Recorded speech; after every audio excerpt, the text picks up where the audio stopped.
Amado por muitos e odiado por outros, George Soros é um mega investidor e bilionário que causa arrepios e desperta a curiosidade de milhares de pessoas.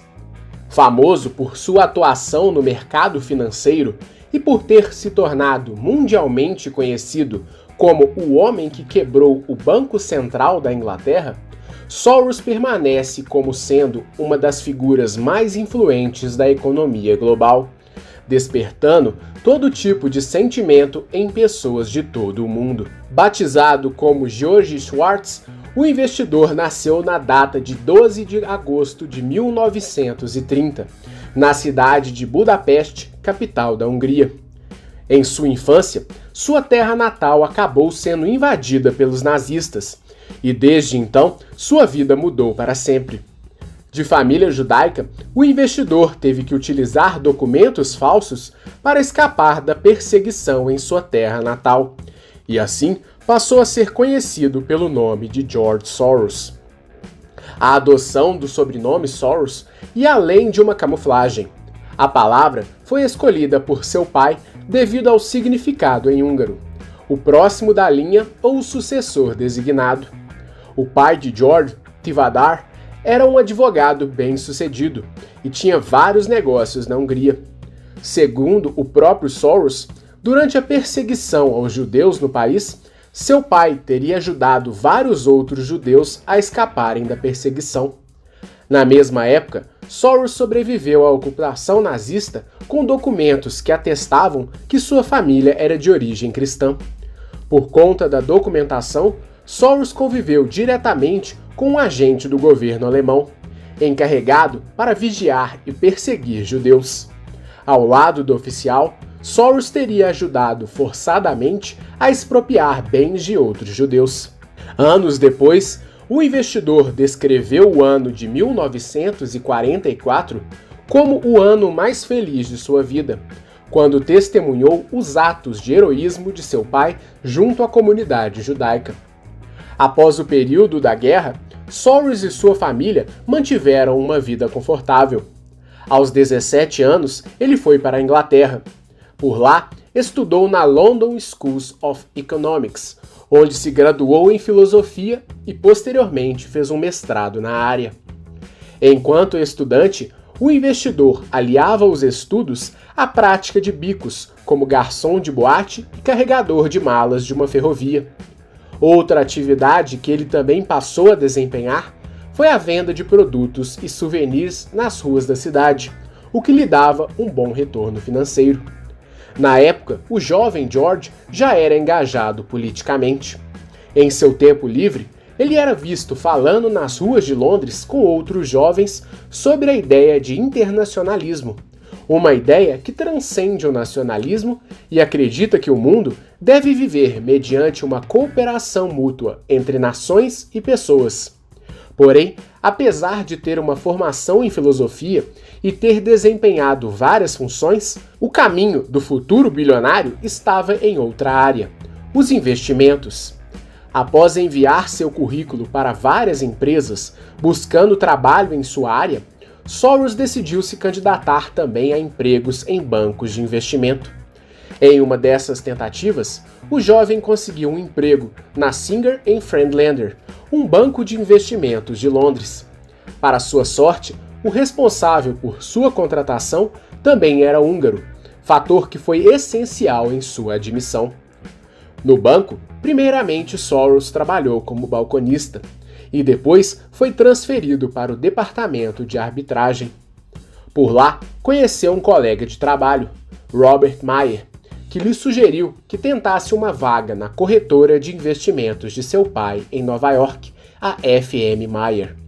Diante da oportunidade, Soros se candidatou e foi aceito para atuar na corretora americana. E assim, aos 26 anos de idade, foi morar nos Estados Unidos. Na F.M. Mayer, ele trabalhou por 3 anos na área de arbitragem. Por lá, ele se especializou em ações de empresas europeias. O mercado europeu estava sendo extremamente observado pelos americanos, principalmente por conta da formação da Comunidade do Carvão e do Aço, que anos depois daria origem ao mercado comum europeu.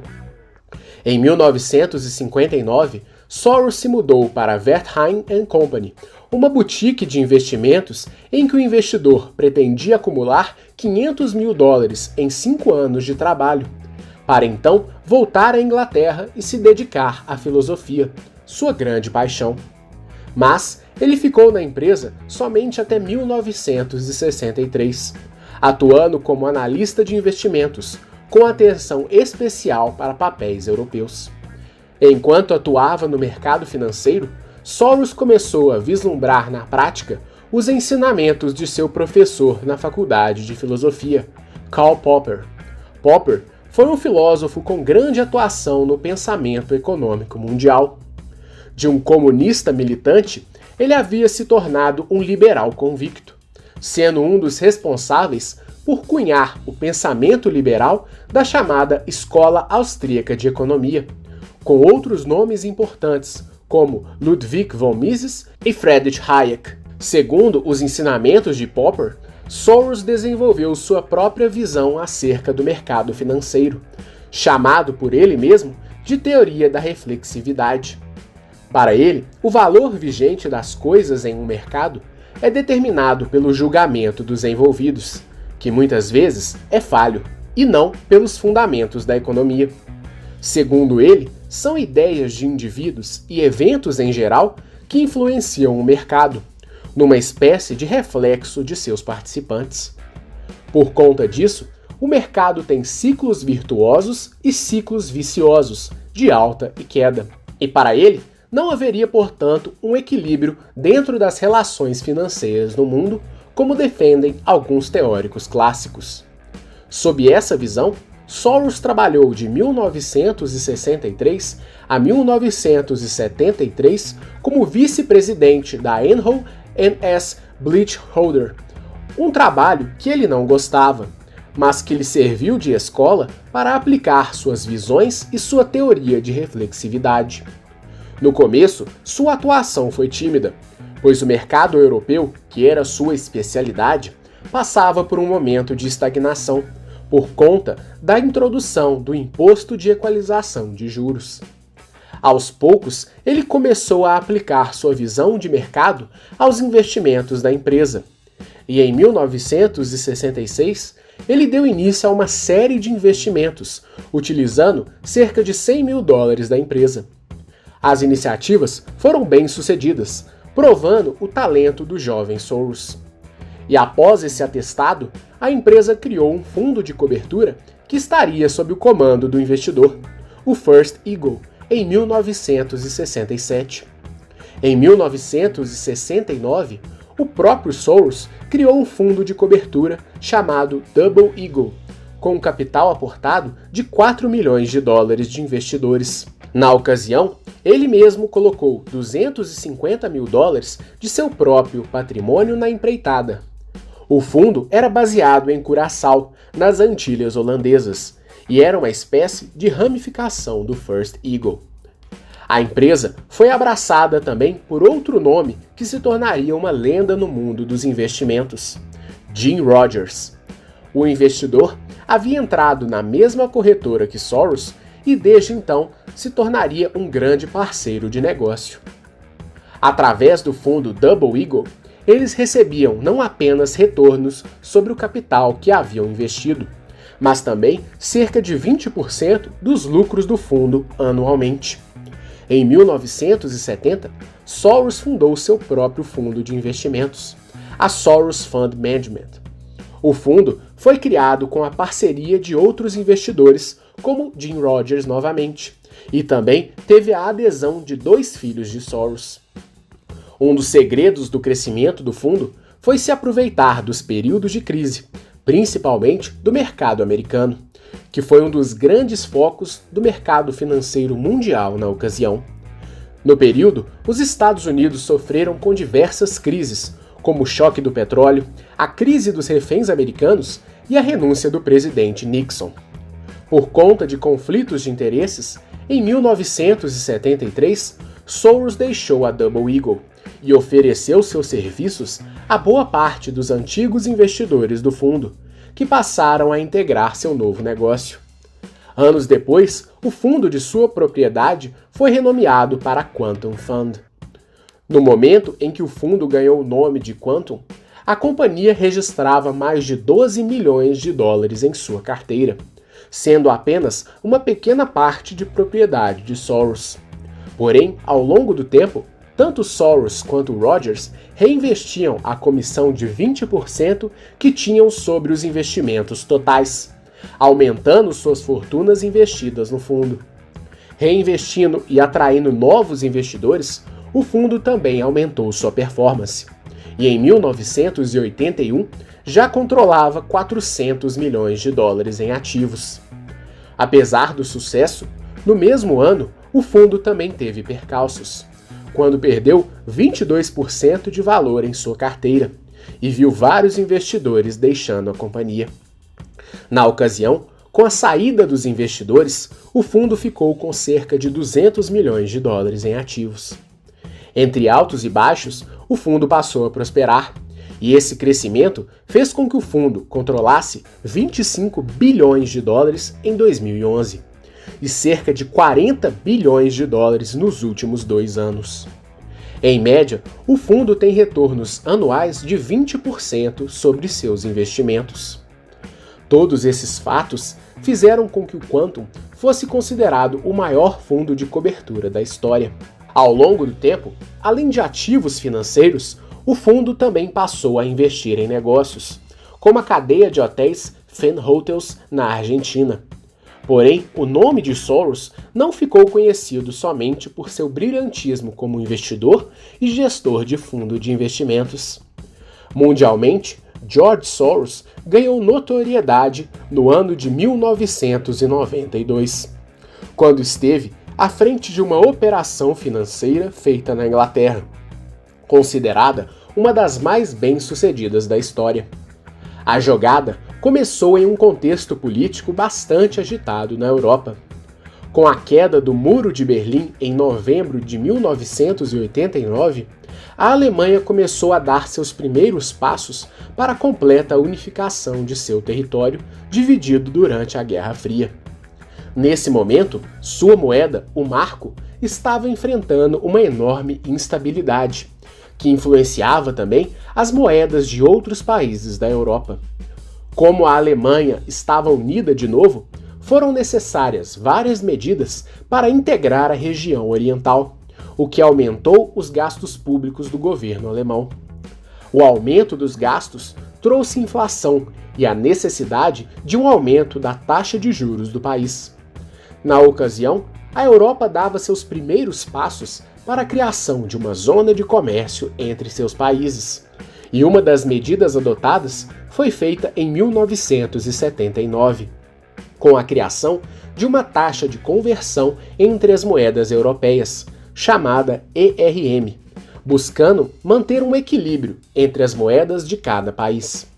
Em português, o ERM ficou conhecido como Mecanismo Europeu de Taxas de Câmbio, ou MTC. A ideia do ERM era, além de criar uma referência para a Europa, também indexar seus valores a uma de suas moedas mais poderosas, o marco alemão. A medida englobava vários países, como a Itália, a França, a Bélgica, a Holanda e, claro, a própria Alemanha. Porém, ainda que os países europeus quisessem estreitar suas relações e seus laços, a Inglaterra se mantinha reticente em adotar o ERM dependente do marco alemão para indexar sua moeda, a libra esterlina. Historicamente forte, a libra sempre foi um sinônimo de segurança em todo o mundo. E para os ingleses, entrar em um acordo que controlaria o valor de sua moeda em relação às demais seria um possível prejuízo. Além disso, na visão dos ingleses, a Alemanha seria muito beneficiada na operação.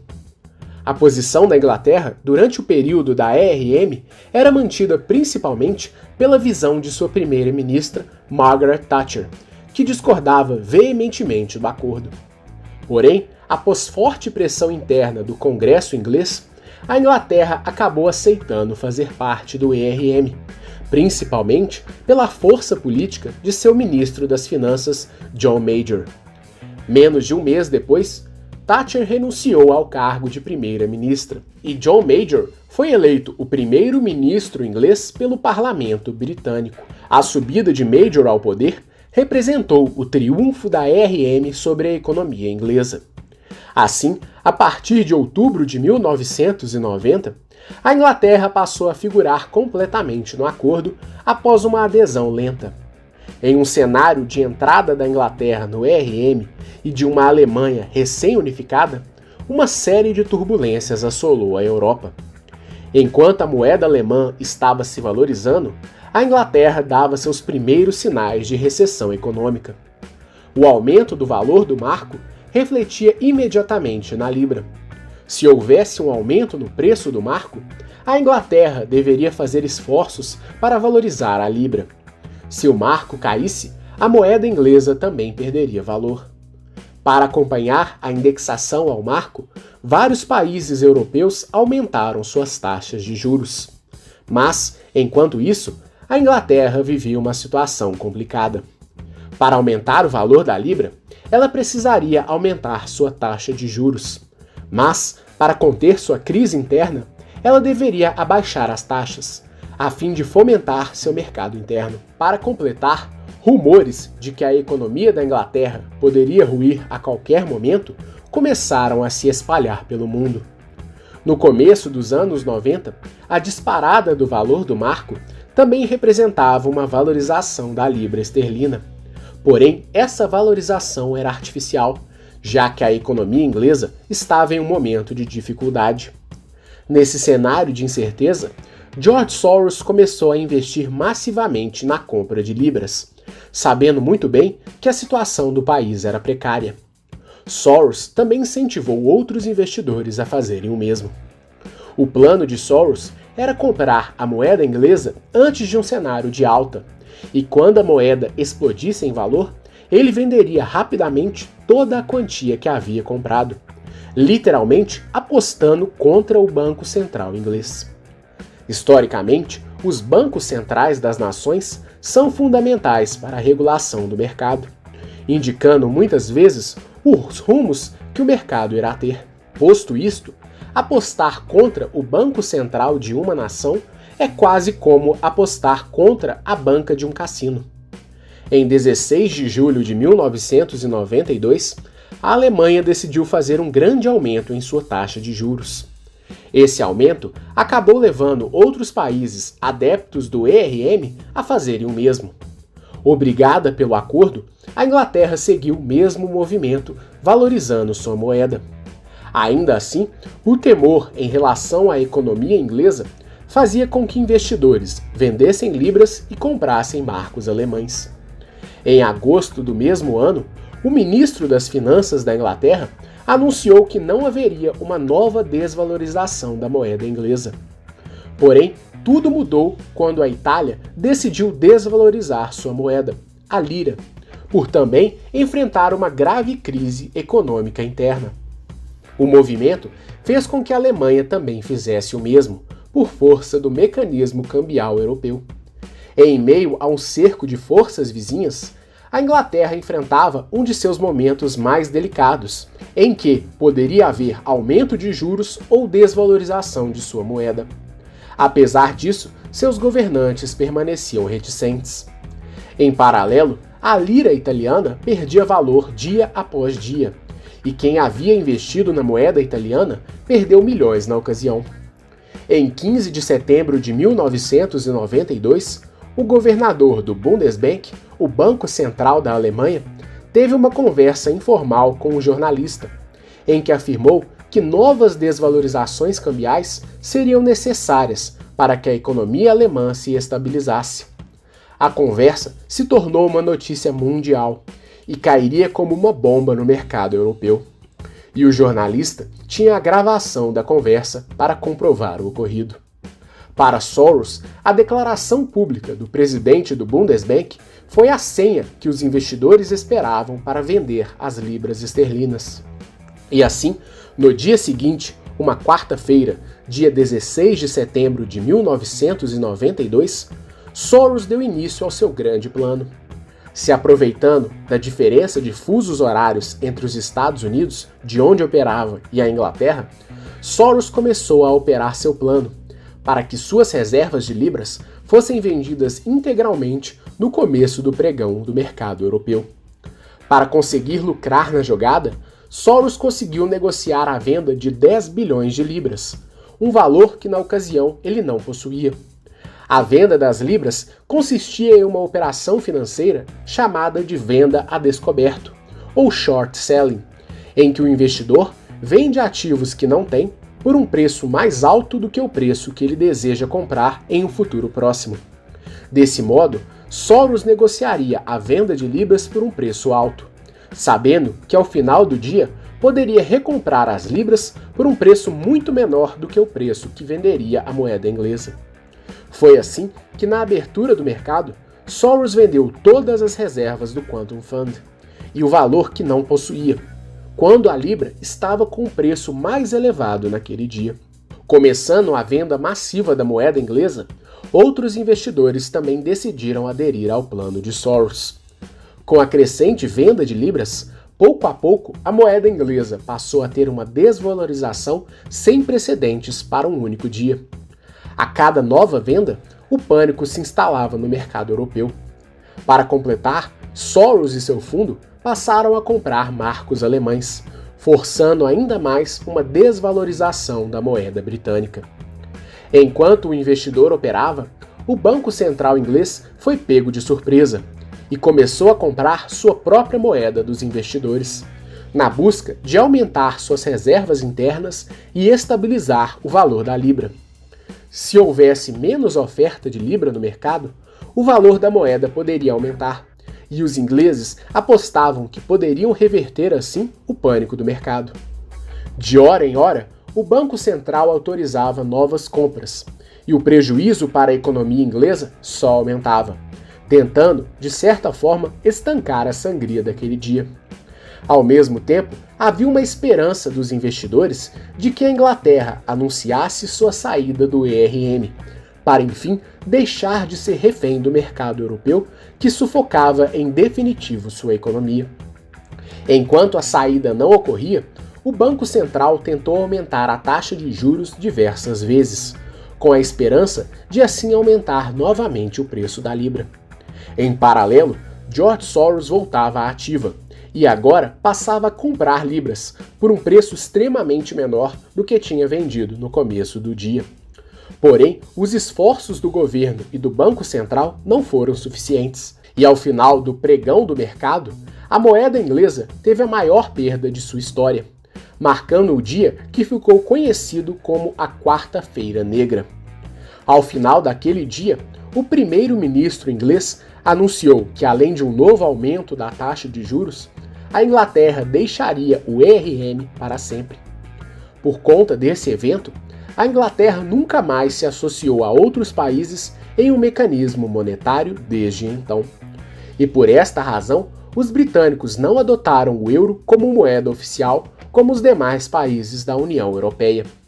Curiosamente, poucos anos após o abandono da ERM, a libra teve uma valorização enorme e se tornou ainda mais forte do que antes de aderir ao mecanismo. Em meio ao caos financeiro, George Soros e seu fundo terminaram o dia com um lucro de 1 bilhão de libras. Entretanto, o prejuízo final da operação como um todo fez com que a Inglaterra perdesse mais de 3,4 bilhões de libras, algo como 12 libras por cada habitante inglês na época. O evento, considerado a maior operação de trading da história, deu a George Soros a alcunha de o homem que quebrou o Banco Central inglês. A jogada mostrou ao mundo a força e as capacidades de Soros como investidor, e também fez com que as pessoas começassem a levantar as primeiras críticas acerca de seu caráter. Se de um lado ele havia executado com maestria um movimento financeiro dificílimo, do outro lado ele havia prejudicado uma nação inteira com uma única tacada, lucrando uma enorme fortuna com isso. Eticamente correto ou não, esse expediente se tornou sua grande especialidade. Porém, a estratégia recorrente fez com que seu nome não se tornasse um dos mais bem-quistos mundo afora. Ao longo dos anos seguintes, Soros se beneficiou em diversas crises de mercado, sempre estando um passo à frente. Em 1997, ele apostou contra a moeda tailandesa e, mais uma vez, saiu vitorioso, sendo apontado como um dos responsáveis por uma crise que assolou países do Sudeste Asiático, como a própria Tailândia e a Malásia. Ao mesmo tempo em que se tornou especialista na compra e venda de moedas, ele também passou a investir na compra de estatais privatizadas em todo o mundo. Em 1999, o investidor participou da compra da Companhia Vale do Rio Doce no Brasil. Após anos de prejuízos acumulados, a então estatal brasileira foi privatizada, se tornando apenas Vale. Na ocasião, Soros gastou cerca de 100 milhões para adquirir sua participação na empresa. Nos anos seguintes, Soros continuou atuando de forma semelhante em vários países.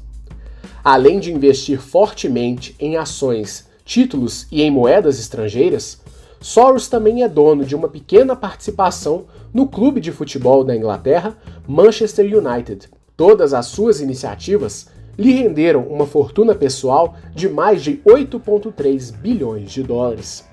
Entretanto, o bilionário acumulou um patrimônio ainda maior, que vem sendo destinado a outra estratégia recorrente do investidor, a filantropia. Desde 1979, Soros apoia massivamente causas filantrópicas em todo o mundo. Até o ano de 2011, o investidor já havia doado mais de 11 bilhões de dólares para diversas causas em todo o mundo. Em suma, suas doações são feitas por meio de sua agência filantrópica, a Open Society Foundation. Desde o começo de 2000, o investidor está parcialmente afastado do dia a dia de seus negócios e opera pessoalmente a fundação. A Open Society tem como meta a disseminação de ideias e valores que buscam a criação de uma sociedade aberta, sem fronteiras e desigualdades. Baseado na ideia de sociedade aberta de seu mentor Karl Popper, Soros pretende, à sua maneira, tornar o mundo melhor.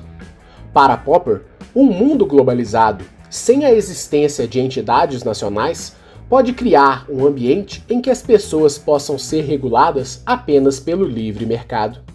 E esse livre mercado também estará associado pelo livre trânsito de pessoas, com suas peculiaridades e costumes respeitados, sem a existência de uma unidade nacional.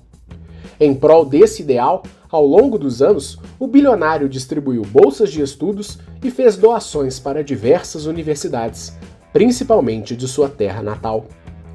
Há estimativas de que atualmente mais de 32 bilhões da fortuna de Soros estejam concentrados na sua fundação, o que o colocaria entre os 30 homens mais ricos do mundo. Além de obras filantrópicas, Soros e sua agência têm forte participação em movimentos políticos, principalmente aos chamados movimentos progressistas de esquerda. Desde os anos 80, Soros incentivou, direta e indiretamente, diversos movimentos de esquerda em todo o mundo. Atualmente, sua ação é massiva, principalmente em movimentos e iniciativas no Brasil. Apesar disso, ele também é considerado um personagem importante no fomento de ideias que ajudaram os países do leste europeu a deixarem o comunismo, adotando uma mentalidade de livre comércio. De todo modo, Soros é um grande entusiasta da ideia de um mundo sem fronteiras, em que não existam políticas de controle nacionalistas. Por conta disso, ele é um grande apoiador da União Europeia e de campanhas pró-imigração. Contrário aos movimentos nacionalistas e entusiasta de entidades centralizadoras de poder, Soros acumula inimigos em vários países, que o enxergam como um inimigo das nações modernas. Até mesmo em sua terra natal, a Hungria, que tem um forte movimento nacionalista, o investidor é considerado persona não grata. Desde que mudou para os Estados Unidos, Soros tem residido no país americano e, inclusive, se tornou cidadão norte-americano. Outros países que são declaradamente contra o bilionário são a Polônia e a Rússia.